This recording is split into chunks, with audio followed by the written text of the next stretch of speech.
Hello everyone, welcome to our channel. So మనకు GPO exam అనేది 100% ఉంటుంది. వేకెన్సీ అనేది ఎన్ని ఉంటాయనేది మాకు తెలియదు. 5K 10K అవంతా మాకు తెలియదు, కానీ ఎగ్జామ్ వచ్చేసి 100% ఉంటుంది అని మాత్రం తెలుసు. సో ఖచ్చితంగా ఎనీ ఎగ్జామ్లో మోడర్న్ ఇండియన్ హిస్టరీ నుంచి 10 నుంచి 15 క్వశ్చన్స్ అనేది వస్తున్నాయి. 10 నుండి 15 క్వశ్చన్స్ ఖచ్చితంగా జీపీఓ పేపర్ వల్ల 10 నుంచి 15 మోడర్న్ ఇండియన్ హిస్టరీ వస్తుంది. లిమిటెడ్ సిలబస్, లిమిటెడ్గా ఉంటుంది, అంటే విత్ ఇన్ ద సర్కిల్లో ఉంటుంది. దీంట్లో మనకు 90% మార్క్స్ వచ్చేసి 10కి 8 ఈజీ అయ్యచ్చు చదివితే. సో మనం మోడర్న్ ఇండియన్ హిస్టరీ క్లాస్ అనేది చేస్తున్నాం. సో ఫస్ట్ ఏంటంటే ఆంగ్లో కర్ణాటక యుద్ధాలు, ఆంగ్లో మైసూర్ యుద్ధము, ఆంగ్లో మరాఠా యుద్ధం, ఈ 3 యుద్ధాలకి మనకు 1 మార్క్ అనేది వస్తుంది 100%. సో ఫస్ట్ ఆంగ్లో కర్ణాటక యుద్ధాలతో స్టార్ట్ చేద్దాం.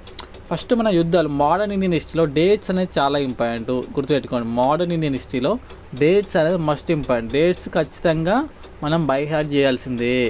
సో మన ఫస్ట్ ఆంగ్లో మైసూర్ యుద్ధం ఎప్పుడు జరిగింది అంటే 1746 నుంచి 1748 మధ్య ఫస్ట్ ఆంగ్లో కర్ణాటక యుద్ధం జరిగింది. ఎందుకు జరిగిందంటే మనకు సాదిత్ ఖాన్ అనే వ్యక్తి ఔరంగజేబు చనిపోయిన తర్వాత స్వతంత్రం ప్రకటించుకుంటాడు. సాదిత్ ఖాన్ తర్వాత దోస్తీ అలీ ఖాన్ మనకు కర్ణాటక ప్రాంతానికి కింగ్ అవుతాడు. ఆఫ్టర్ దోస్తీ అలీ ఖాన్ 2 వ్యక్తులు ఉంటారు, అన్వరుద్దీన్, చాందా సాహెబ్. వీళ్ళిద్దరూ ఈ సింహాసనం కోసం ఫైట్ చేస్తున్నట్టు. సో వీరిద్దరి మధ్య ఫైట్ వచ్చింది కాబట్టి అప్పుడు మన భారతదేశంలో 2 ఉన్నారు, ఒకరు ఫ్రెంచ్ వారు ఉన్నారు, బ్రిటిష్ వారు ఉన్నారు. సో అన్వరుద్దీన్కి బ్రిటిష్ వాళ్ళు సహకరిస్తారు, చాందా సాహెబ్కి ఎవరు సహకరిస్తారు అంటే ఫ్రెంచ్ వాళ్ళు సహకరిస్తారు. వీళ్ళ మధ్య జరిగిన యుద్ధమే మనకు ఆంగ్లో కర్ణాటక యుద్ధము. దీన్నే అడయార్ యుద్ధము, అడయార్ యుద్ధం ఎందుకంటే అడయార్ నది ఒడ్డున జరిగింది కాబట్టి అడయార్ యుద్ధం అంటారు, శాంతం యుద్ధం అని కూడా అంటారు. సో ఈ విధంగా సంధి ఎక్కడ జరిగిందంటే మనకు లాస్ట్కు ఏం గుర్తుంచుకోవాలంటే సంధి ఏ సంధితో ఫస్ట్ కర్ణాటక యుద్ధం ముగిసిందంటే ఎక్స్లా చాపెల్ సంధి. ఎంత సుత్తి అవసరం లేదు, 3 పాయింట్లు చెప్పుకోండి. ఎప్పుడు జరిగిందంటే 1746 నుంచి 48 మధ్య జరిగింది. ఎందుకు జరిగింది? అన్వరుద్దీన్ చాందా సాహెబ్ మీద డిస్ప్యూట్ రావడం వల్ల అన్వరుద్దీన్కి బ్రిటిష్ వాళ్ళు, చాందా సాహెబ్కి ఫ్రెంచ్ వాళ్ళు సహాయం చేసేళ్ళు.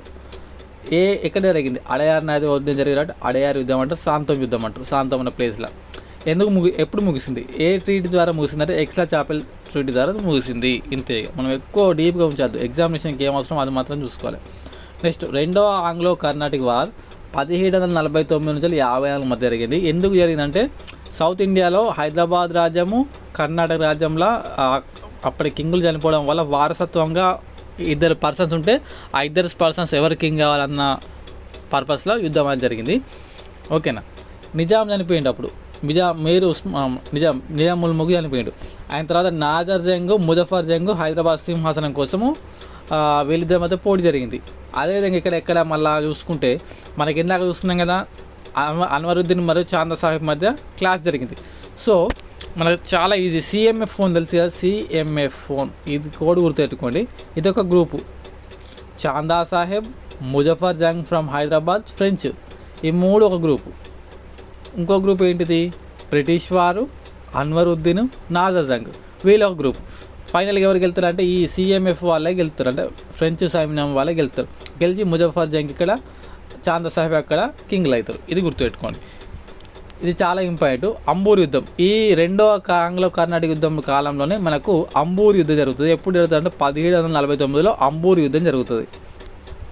ఈ సుత్తి అంత అవసరం లేదు. ఏ సంధితోని రెండవ ఆంగ్లో కర్ణాటక యుద్ధం ముగిసిందంటే పాండిచ్చేరి సంధి ద్వారా ఈ ఆంగ్లో కర్ణాటక యుద్ధం రెండవది జరిగింది. దీంట్లోనే రాబర్ట్ క్లైవ్ ఆర్కాట్ని జయిస్తాడు. అప్పుడే అతన్ని ఆర్కాట్ వీరుడు అని చెప్పేసి రాబర్ట్ క్లైవ్కు అంటారు.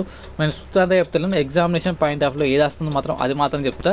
మన క్లాస్ అనేది అంతే ఉంటుంది, ఒక్కొక్క గంట చెప్తారు. ఇది ఆంగ్లో కర్ణాటక యుద్ధం మనం 5 నిమిషాల్లో కంప్లీట్ చేస్తాం. 3వ ఆంగ్లో కర్ణాటక యుద్ధం 1756 నుంచి 1763 మధ్య జరిగింది. ఎందుకు జరిగింది? 7 years ఆఫ్ వార్ సంబంధించి యూరోప్లో జరిగిన సప్తవర్ష సంగ్రామం రీజన్ వల్ల మన ఇండియాలో కూడా జరిగింది. ఫ్రెంచ్ సేనానికి నాయకత్వం వహించేది కౌంట్ డి లాలీ, బ్రిటిష్ దానికి ఐర్ కుట్, వీళ్ళిద్దరూ మన భారతదేశంలో క్లాష్ అయింది. అయితే ఈ 1760 సంవత్సరంలో ఈ 3వ ఆంగ్లో కర్ణాటక యుద్ధంలో భాగంగా 1760లో వందవాసి యుద్ధం అనేది జరిగింది. ఎవరెవరికి? ఫ్రెంచ్ వారికి, బ్రిటిష్ వారికి. ఈ వందవాసి యుద్ధంలో గ్రూప్ 4 బిట్ ఇది. వందవాసి యుద్ధంలో బ్రిటిష్ వారు ఫ్రెంచ్ వారిని మొత్తం నామరూపాలు లేకుండా వాళ్ళని ఓడించిళ్ళు. సో ఈ విధంగా ఫ్రెంచ్ వారి ఆధిపత్యం భారతదేశంలో కోల్పోయింది. ఇదే క్వశ్చన్ వచ్చింది, ఏ యుద్ధం ద్వారా ఫ్రెంచ్ వారి యొక్క ఆధిపత్యం భారతదేశంలో కోల్పోయిందని చెప్పేసి గ్రూప్ 4లో రావడం జరిగింది 2023లో 100వ వార్షిక యుద్ధము. ఇది ఏ సంధితో ముగిసిందంటే ప్యారిస్ సంధితోని ఈ 3వ ఆంగ్లో కర్ణాటక యుద్ధం అనేది ముగిసింది. ఈ విధంగా మనం డైలీ క్లాసెస్ చెప్పుకుందాం. నెక్స్ట్ మైసూర్ యుద్ధాలు చెప్తాం. ఈ నోట్స్ వచ్చేసి మన టెలిగ్రామ్ ఛానల్లో లేదా యాప్లో అప్లోడ్ చేస్తే అక్కడ తీసుకోండి.